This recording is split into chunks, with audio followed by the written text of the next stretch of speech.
Me presento, mi nombre es Ivonne Zaynos García y esta vez yo les voy a hablar sobre la transmisión de las ondas electromagnéticas. Empezamos con la bobina de Tesla. La bobina es un embobinado que funciona como un generador de alto voltaje y alta frecuencia. Fue inventada por el físico Nikola Tesla, quien la patentó en 1891. Esta bobina fue creada por Tesla poco después de que los experimentos de Hertz salieran a la luz. El mismo Tesla lo denominó como aparato para transmitir la energía eléctrica.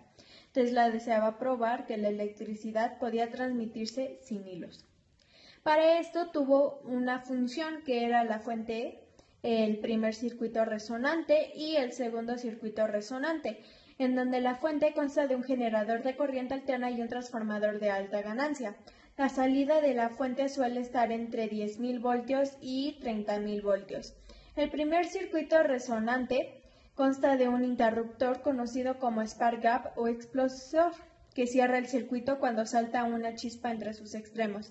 Y en el segundo circuito resonante consta de una bobina que tiene una relación de vueltas de aproximadamente de 100 a 1 respecto a esta misma y un condensador, en donde el condensador se conecta a la bobina a través de tierra.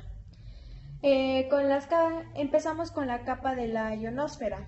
Una interesante capa que está sobre la mesósfera, la termósfera y la exósfera. Es una parte muy activa de la atmósfera y cree que se encoge dependiendo de la energía que absorbe del Sol. Su nombre proviene del hecho de que los gases de estas capas son agitados por la radiación solar para formar iones que tienen una carga eléctrica. Las partes de la ionosfera se superponen a la magnetosfera de la Tierra.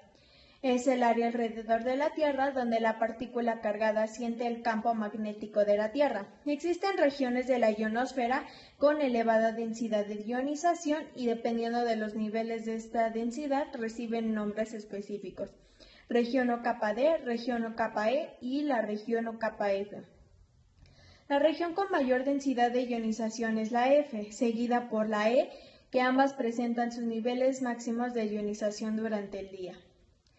Empezamos con los modos de transmisión en un sistema de comunicación, que son los distintos tipos de transmisión de un canal, y de estas comunicaciones pueden ser tres, que es semiduplex, simplex y duplex.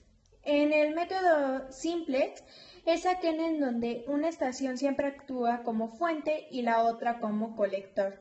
Este método permite la transmisión de información en un único sentido.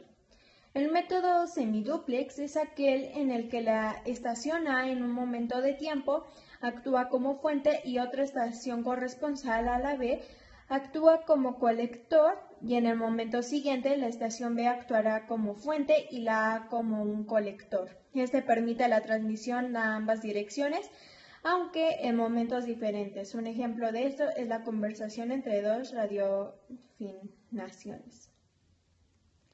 Y el método duplex es en donde las estaciones A y B actúan como fuente y colector transmitiendo y recibiendo información simultáneamente. Permite la transmisión de ambas direcciones y de forma simultáneas, por ejemplo, una conversación telefónica.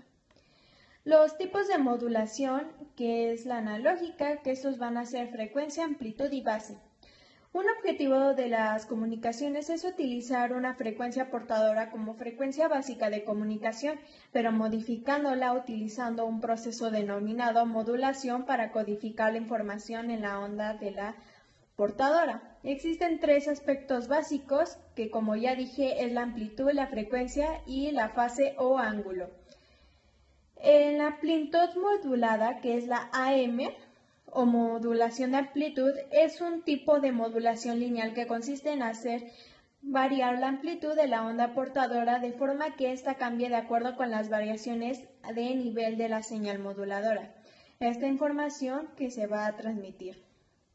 En la frecuencia modulada, en telecomunicaciones, la frecuencia modulada FM o modulación de frecuencia es la modulación angular que transmite información a través de una onda portadora variando su frecuencia, contrastando esta con la amplitud modulada o modulación de amplitud, en donde la amplitud es la onda variada mientras su frecuencia se mantiene constante. La modulación de fase o PM Es el tipo de modulación que se caracteriza porque la fase de la onda portadora varía directamente de acuerdo con la señal modulante, resultando de esta una señal de modulación en fase. Empezamos con el diagrama a bloques de una transmisión de FM, en donde su funcionamiento, para explicar esto, se empieza primero por el oscilador que, como su nombre lo indica, oscila y vibra generando una señal pequeña en donde se necesita amplificarla con un amplificador de radiofrecuencia. Por eso, diales de las emisoras, lo que indica que la frecuencia de la señal portadora. Esos primeros componentes reciben el nombre de excitador, aunque después no tiene amplificadores, se le denomina directamente transmisor. Los pequeños transmisores de muchas radios son solamente excitadores, que salen del aire con potencias de 10 a 50 watts. Una vez que la portadora ha sido modificada por la señal que llega a los estudios, amplificamos ambas. Cuando hay varias etapas amplificadoras, necesitamos sumar las potencias de cada uno de los módulos. Esto lo hace la sumadora. Y por último, llevamos la señal eléctrica de alta frecuencia desde el transmisor de la antena. Se vigila el cable que no sea excesivamente largo, ya que la señal sufriría varias pérdidas.